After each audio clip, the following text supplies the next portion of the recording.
If you try reaching everybody, you're going to reach no one. One of the biggest mistakes that I see businesses make in trying to grow their brand is they don't have clarity. And most of the times they always have this super like bloated freaking mission statement. Or when people ask them like what is it that they do, they have these crazy adjectives and people are like, what the hell? What was that? So if that's you, if you ever feel like you feel weird when you tell people or you can't explain it in one line, or you feel like it didn't sound cool, or you people are confused, then you're going to want to basically use this. Okay. So this is a formula that I use with my clients when we're onboarding them.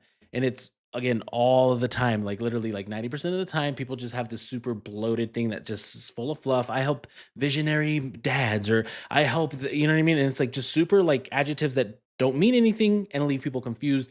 So this forces you to strip things back and get that clarity, and then you can build from it. So the formula is basically I help who with what, so they can the result, what is the result that they get without the, and then you fill in the big objection. So I'm visualizing it and I have a doc. So actually, if you comment offer, I'll send you this Google Doc, and it's going to help you kind of work through this, right? So I help who with what, so they can, the result without big objection. Probably sounds crazy, but when you see it, you'll get it.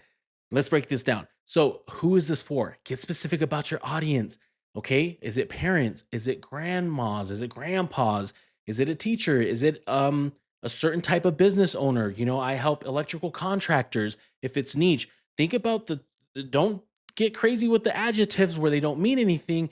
Get detailed with regards to where it means something, right? So if it's elementary school teachers, if that's going to help versus just saying teachers because you think and you know that your product is more effective for that, then so be it. If it's for single moms, right? Or if it's for grandparents of kids that are 20 and up or whatever, get specific with who it is that you're targeting. Again, later you can build off of this and fluff it up. It's going to feel super elementary and basic, but it's super helpful. It's going to be a foundation. And also I'm going to give you guys a chat GPT prompt in this that you can use to enter to get you ad hooks for your ads. So if you want to run ads, it's going to give you literally the framework from this one line on the type of ads that you can make that are going to get you results. It's what we use.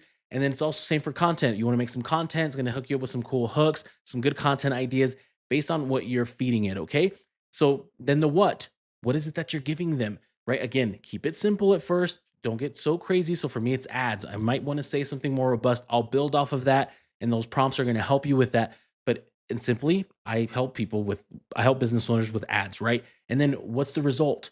What is it that they get from this? Right. So this is where you do start getting a little bit more magical because if you're a landscaper, right? I'm a landscaper who helps homeowners with clean yards, right? And it's just like, this kind of just falls short. So this is where you do want to get more robust and you do want to think a little bit more. And then same when it goes to big objection, right? What is it that they avoid? So when you're doing the result in the big objection part, you need to get yourself in the shoes of your targeted audience. Okay. You need to strip yourself from everything that you know, and I struggle with this because I get super technical and I think about all the different features and everything that we offer, and you get lost in the sauce. You need to think about them. What do they care about, right? Like a business owner doesn't care about all the cool tech, the pixel tracking, and how we did this automation, and it's going to trigger this, and it's going to make them an extra 20K next month, but they don't care. They care about the 20K. They don't care about all those little things. So make sure this is where you do get to get pretty magical.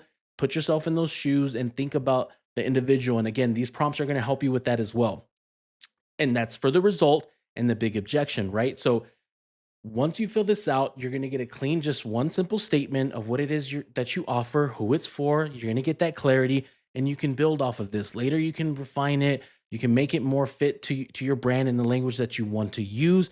But so many people out there just sometimes I see ads and I'm like, dude, you're doing too much and you're not saying who it is that you even target and what it is that you offer. And so if that's you again, if you ever just felt like it falls short or it's not clear or you just want to refine it, this is a great worksheet. So again, comment down below. I believe I said offer. Just check my caption. It'll tell you what word to use.